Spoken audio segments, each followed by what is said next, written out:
Sanibonani guys, igama ngiNqobile niphathela amazwi lami eIthonga ngomhla ka-29 October. UZama benoBanele-ke bebebhizi bephakelana ukudla lapha etafuleni lakoMagwaza, kanti-ke umndeni wakoMagwaza bukade unyanye uhluleka ngisho ukuzenzisa. Nokwanda-ke umane wahluleka ngisho ukuzibamba, wamane wamphuca ipleti uZama esathi uyadla, wamane wacasuka-ke noBanele ebona ukuthi uyadelelwa-ke manje uZama laphaya kubo. Akupheli-ke lapho, uMakhumalo-ke umane waletha imvubu guys, efuna ukumtrabha amqede nya uZama, embiza ngonondindwa ozoqeda amadodana akhe. Yeyi guys, umane wangena phakathi nendawo-ke uBanele walamula washo ukuthi hayi bo ma, lowo muntu uyithwele bo, ungamshayi lowo muntu uzokulethela umzukulu wakho.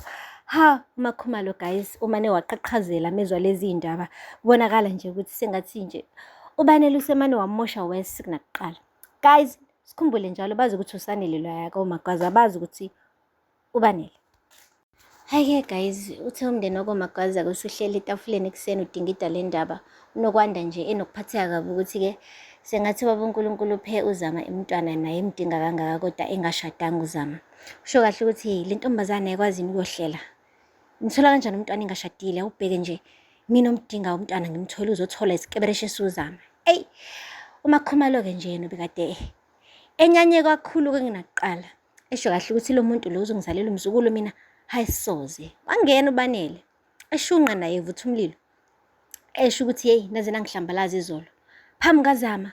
Wamane wathi nje unjinji, yeyi kuyabingelelwa mfana, silalanga nawe. Wathi sanibona, aningitshele kahle ukuthi le kade niyenza izolo, nihlambalaza uZama. Wathi uMakhumalo, yeyi wemfana kaMagwaza la, bokukhuluma ubheka ukuthi ukhuluma kanjani. uZama akuyena unkosikazi wala kaMagwaza, akanalo ilungelo lokuba la. Wathi yeyi uthwele ingane yami lowo muntu, nithini ingane yami ayivumelekile ukuthi ibe koMagwaza? Ayiyona yini uMagwaza ingane yami? Wathi ngithe kade amazwi akho mfana ikaMagwaza la, akuzolethwa iy'kebereshe ezongena ziphume zenze umathanda la ekhaya. Yangithi ngithini kwena? Futhi kumele kwenziwe i-DNA test le ngane kuze ngibone ukuthi yakho ngampela nathi i-DNA yokunuka kubuza uBanele. Wathi mfana ukhuluma kanjani nami? Hey bo guys, waxabana umndeni, uxabanela uZama. Guys, sengathi impela uZama lapha yakoMagwaza bamfuna la ehambe ngakhona. Lapho-ke naye bekade sesalele ukuthi atshele uNtanzi-ke manje ukuthi yeyi ukhulelwe. Uthe nje sayihlalela uNtanzi mindela iy'ndaba zakhe, wafika uZama wathi baba, khona indaba ekumele ngitshele yona. Wathi khuluma ndodakazi ngilalele. Wathi baba ngikhulelwe. Wathi uthi kwenzakaleni? Ukhulelwe? Wathi yebo baba. Wanyanya uNtanzi.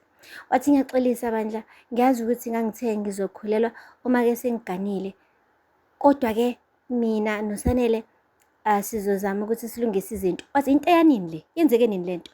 Wathi ey'nsukwaneni nje ezimbalwa. Wathi Zama, ukhetha ukungihlambalaza kangaka? Uyazi kungcono ukugwazwa umkhonto womuntu ongamazi, kodwa yabo ukugwazwa umkhonto womuntu omthandayo kubuhlungu kakhulu, kuyazwela. Wathi Zama, ngiyaxolisa baba.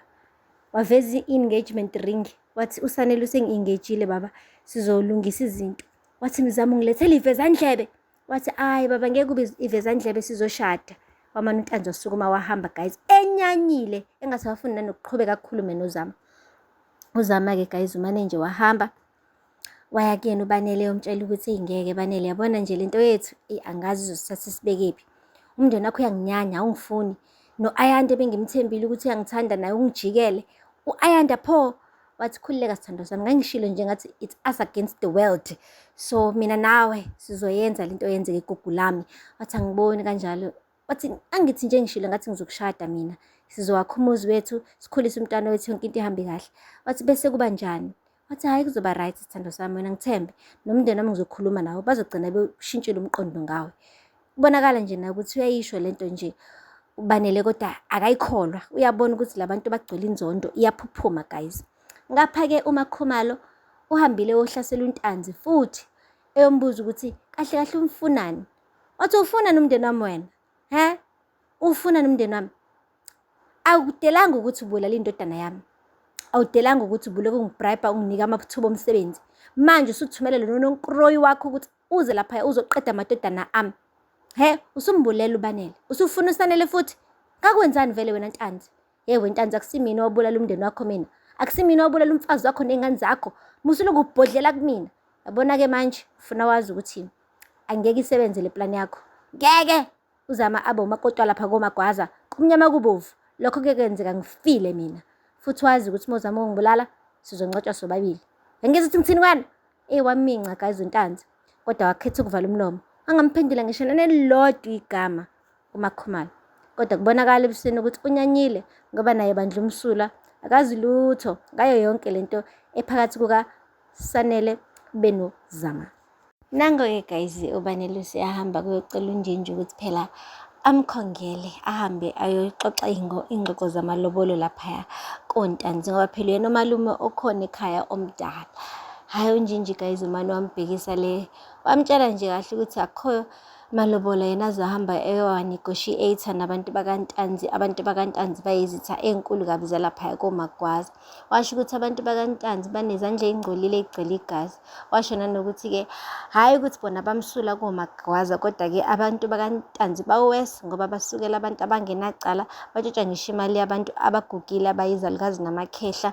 Akafuni nje ukuy'bandakanya nabantu bakaNtanzi, futhi yena uBanele should know better ukuthi ahambe nje ayoshada umuntu wakaNtanzi. Ayi cha, engathi ustupe very very low.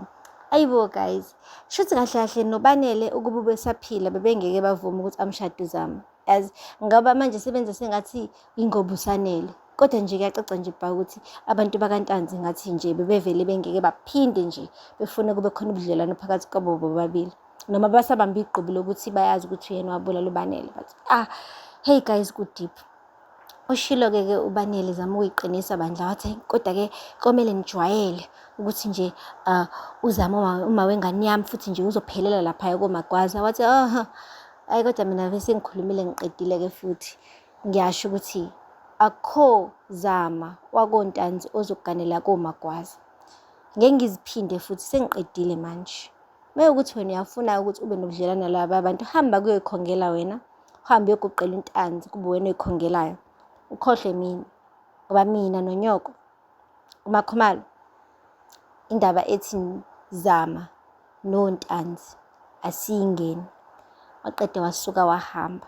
Yo guys, kazi-ke uzokhongela ubani Nkosi yami, ngoba angiboni nanokubona ukuthi khona umuntu-ke oyisihlobo laphaya komagwaza, mhlampe ongahlali khona laphaya kodwa oyisihlobo sakhona angase mhlampe ahambe ayomlanda ukuthi amenzele ingxoxo zamalobolo, ngoba uNtanzi uyayifuna iy'nkomo zakhe. Hhayi uNtanzi uyayifuna iy'nkomo zakhe bakithi. Akukho ngane yaka lapha kaNtanzi izomane izalwe nje izalwa enye indoda nje ebese nje kuthulakala kanjalo. Hayi ngeke. Yabona lo mshado lo uNtanzi uzofuna ngenkani ukuthi uMakhumalo benoNjinji abathi abangeni, akakahlangene yena, kodwa kusalayo iy'nkomo zakho uzoyifuna ziphelele laphaya esibayeni sakoNtanzi. Guys, aphela lapha amazwi namhlanje.